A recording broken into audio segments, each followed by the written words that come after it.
कि देवता मेरे आंगन में उतरेंगे कब, जिंदगी भर यही सोचता रह गया। और मेरे बच्चों ने उस चांद को छू लिया, जिंदगी भर जिसे पूछता रह गया। वैसे भी हमारे देश में विडंबना का विषय यह है कि दोहरी शिक्षा नीति लागू है। एक तरफ वो शिक्षा गांव में रहने वाले गरीबों के लिए उपलब्ध है, जहां आज भी हाथ में कटोरा और पीठ पर बोरा, जो अंग्रेजी माध्यम से और आधुनिक ढंग से जो शिक्षा दी जाती है, दोनों रास्तों से जो शिक्षा प्राप्त करके बच्चे हमारे ऊपर जाते हैं, तो जब किसी पद के कंपटीशन में दोनों को हिस्सा लेना होता है, तो जो क से कबूतर, ख से खरा, ग से गधा पढ़ के गया है और जो क से कंप्यूटर पढ़ के गया है, वहां जब मुकाबला होता है तो जरूर जो आधुनिक शिक्षा से लैस वो कामयाब होते हैं। इस देश में एक साथ दो तरह की शिक्षा व्यवस्था चल रही है। एक शिक्षा व्यवस्था में प्राइमरी का बच्चा क से कबूतर, ख से खरहा और ग से गधा पढ़ता है, तो वहीं दूसरी तरफ किसी महंगे कॉन्वेंट स्कूल में एक बच्चा क से कंप्यूटर पढ़ता है। ऐसी दो अलग अलग शिक्षा व्यवस्था से पढ़ करके दोनों बच्चे जब किसी एक कंपटीशन में भाग लेंगे तो किसकी कामयाबी की गुंजाइश ज्यादा होगी। राजा अनपढ़ हो तो कलम और किताब पर टैक्स बढ़ा देता है। राजा तानाशाह बनना चाहे तो कलम और किताब को हर हाथ से दूर करना चाहता है, इसलिए वो बजट घटा देता है। पिछले 10 साल में इस देश की शिक्षा व्यवस्था का बजट आधा से भी कम हो गया और इस समय 2.5% मात्र है।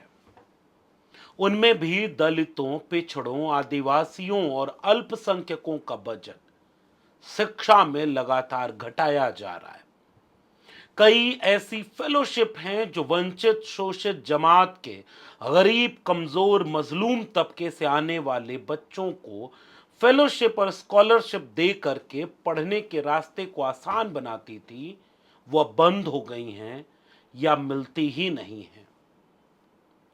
इन सवालों को सदन में उठाकर शिक्षा व्यवस्था पर चर्चा करने वाले एक सांसद से आपको रूबरू कराना चाहता हूं। एक सांसद जिसका सियासी सफर कम्युनिस्ट पार्टियों के साथ शुरू होता है, बाद के दिनों में वो बसपा और सपा में भी शामिल रहता है। वो सांसद जो अपने इलाके में कलम और किताब की बात करते हुए मजलूमों और सामंतशाही तमाम जातिवादी लोगों के सामने कमजोर की पैरोकारी करने का एक नायाब प्रतीक बन चुका होता है, उसे उसके भाई के साथ जोड़कर बदनाम किया गया। एक सांसद जिसे अपने इलाके के किसान, मजदूर, मजलूम, शोषित, पीड़ित लोग अपना मसीहा मानते हैं, कोशिश की गई कि उसे भी माफिया करार दिया जाए, मगर उसके चिंता में कलम किताब है, मजलूमों का दर्द है। और जब वो शिक्षा के बजट पर संसद में खड़ा होकर बोला तो उस नेता का अपना दिल, अपना कलेजा शिक्षा बजट पर सामने आ गया।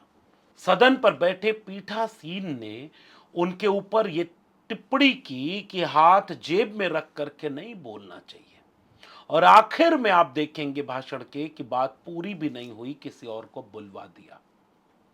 तमाम तरह की बाधाओं और मुश्किलों को पार करते हुए एक सांसद डॉक्टर राम मनोहर लोहिया के समाजवादी नारे की बुलंद आवाज को सदन में पेश कर गया कि एक समान शिक्षा अगर नहीं होगी तो हम अगली पीढ़ी के नौजवानों को बराबर के रेस नहीं दे पाएंगे। रोटी कपड़ा सस्ती हो, दवा पढ़ाई मुफ्ती हो के नारे के साथ सबको शिक्षा, सबको काम, वरना होगी नींद हराम। शिक्षा पर जो खर्चा हो बजट का 10वां हिस्सा हो। सबको शिक्षा दे न सके जो, वह सरकार निकम्मी है। और जो सरकार निकम्मी है वो सरकार बदलनी है। ऐसे तमाम नारे इस देश के समाजवादी विरासत में सालों से लगाए जाते रहे। उस समाजवादी पृष्ठभूमि का एक नेता सदन में शिक्षा की अहमियत बता रहा है। इस छोटी सी भूमिका के साथ उस नेता के छोटे से भाषण को आपसे साझा करना चाहता हूं। सुनिएगा कि क से कबूतर, ख से खरहा और ग से गधा पढ़ने वाले कौन हैं और क से कंप्यूटर पढ़ने वाले कौन हैं। क्या ये दो भारत नहीं है? इन दोनों भारत को एक साथ जोड़ करके अगली पीढ़ी के मुस्तकबिल की बात करने वाला ये सांसद गाजीपुर जिले के गठबंधन के प्रत्याशी अफजाल अंसारी हैं। मुख्तार अंसारी जो कांग्रेस के अध्यक्ष रहे, स्वतंत्रता संग्राम सेनानी परिवार रहा, उस परिवार का एक कम्युनिस्ट पार्टी से अपनी राजनीति शुरू करके गरीबों, किसानों, मजलूमों की बात करने वाला, फिरका परस्त सामंतवादियों के सामने चट्टान बनकर खड़ा रहने वाला ये नेता आपके बच्चों के भविष्य की चिंता कर रहा है।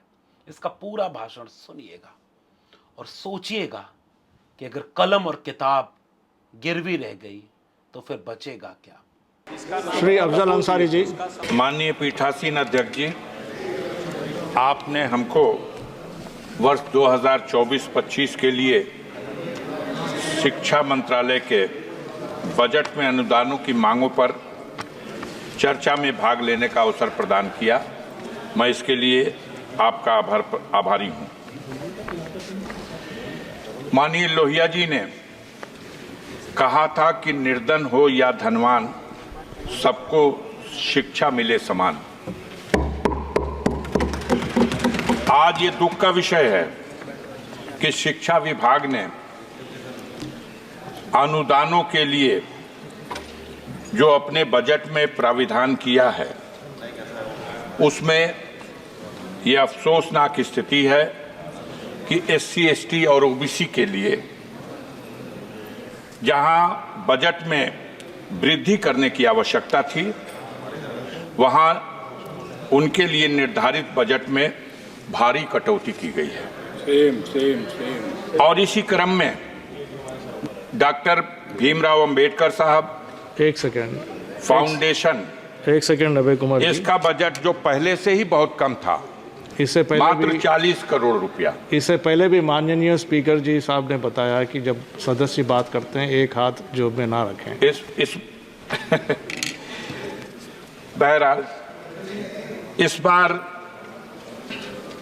ये 40 करोड़ का भी जो बजट था, इसे घटा करके अब 30 करोड़ कर दिया गया। एक मानसिकता का पता चलता है। ये भी देखने की बात है कि इस बजट में अल्पसंख्यकों की शिक्षा के लिए उसमें भी पहले की तुलना में भारी कटौती की गई, जबकि उसमें व्यापक वृद्धि की आवश्यकता थी। बजट में SC, ST, OBC को जो मुफ्त कोचिंग के माध्यम से उनको शिक्षा के लिए सहूलियत प्रदान करने का जो बजट था, वो भी पहले से बहुत कम था। लेकिन अफसोस की बात है कि जो था 47 करोड़ रुपया, उसे भी घटा करके अब मात्र 35 करोड़ रुपया कर दिया गया। इस प्रकार अगर देखा जाए तो टॉप क्लास की एजुकेशन के क्षेत्र में भी SC, ST के लिए जो पहले 111 करोड़ रुपए का बजट में प्राविधान था, अब उसमें भी बड़ी कटौती कर दी गई है। मानवर, आपके माध्यम से हम दो पंक्ति की कविता के साथ अपना भाव, अपना विचार सदन में रखना चाहते हैं कि देवता मेरे आंगन में उतरेंगे कब, जिंदगी भर यही सोचता रह गया, और मेरे बच्चों ने उस चांद को छू लिया, जिंदगी भर जिसे पूछता रह गया। आज जब दुनिया शिक्षा के माध्यम से, टेक्नोलॉजी के माध्यम से, साइंस के माध्यम से अपनी उन्नति के शिखर पर पहुंच रही है, तब हमारे देश में शिक्षा में खास तौर से जो कमजोर वर्ग है, SC, ST है, OBC है, माइनॉरिटी के लोग हैं, इनके शिक्षा के प्रति जागरूक करने और बढ़ावा देने के उद्देश्य से बजट में बढ़ाकर प्राविधान किया जाना था, जिसमें बड़े पैमाने पर कटौती की गई। ये इस सरकार की दूषित मानसिकता का एक प्रमाण है।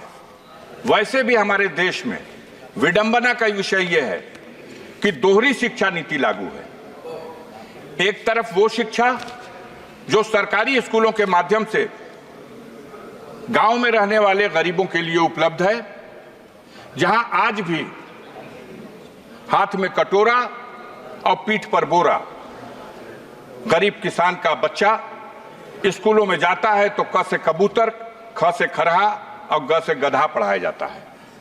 और दूसरी तरफ modern school, private school, Montessori school, इन स्कूलों में जो अंग्रेजी माध्यम से और आधुनिक ढंग से जो शिक्षा दी जाती है, दोनों रास्तों से जो शिक्षा प्राप्त करके बच्चे हमारे ऊपर जाते हैं, तो जब किसी पद के कंपटीशन में दोनों को हिस्सा लेना होता है, तो जो क से कबूतर, ख से खरा, ग से गधा पढ़ के गया है और जो क से कंप्यूटर पढ़ के गया है, वहां जब मुकाबला होता है तो जरूर जो आधुनिक शिक्षा से लैस उस विद्यालयों से पढ़ के आने वाले छात्र हैं वो कामयाब होते हैं।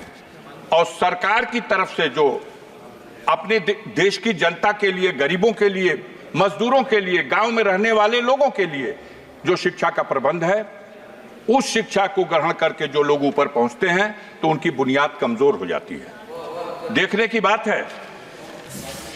बात है कि ऐसी स्थिति में सबसे जरूरी था कि हम दोहरी शिक्षा नीति को कैसे समाप्त करें, कैसे संतुलन बनाएं।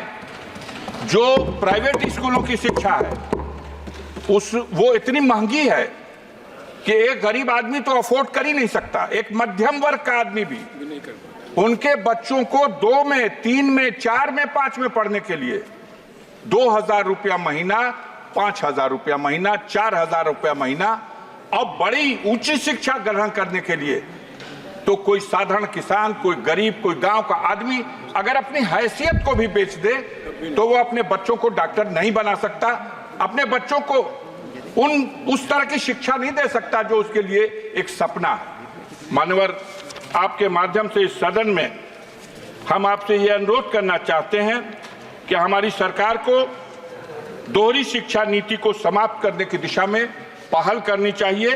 और सरकार का ये बजट जिसमें अनुदानों के लिए जो प्राविधान किया गया, इसमें जो SC, ST और OBC और माइनॉरिटी के लोगों को जो सहूलतें पहले से फराहम की जाती रही हैं, उनको शिक्षा के क्षेत्र में बढ़ावा देने के लिए उसमें कटौती किए जाने से यह साबित होता है कि आप दोहरी शिक्षा नीति को बढ़ावा देने का प्रयास कर रहे हैं। मैं इस अवसर पर श्रीमान जी आपके माध्यम से एक बात और कविता के रूप में आपके अपने भाव को इस रूप में रखना चाहता हूं।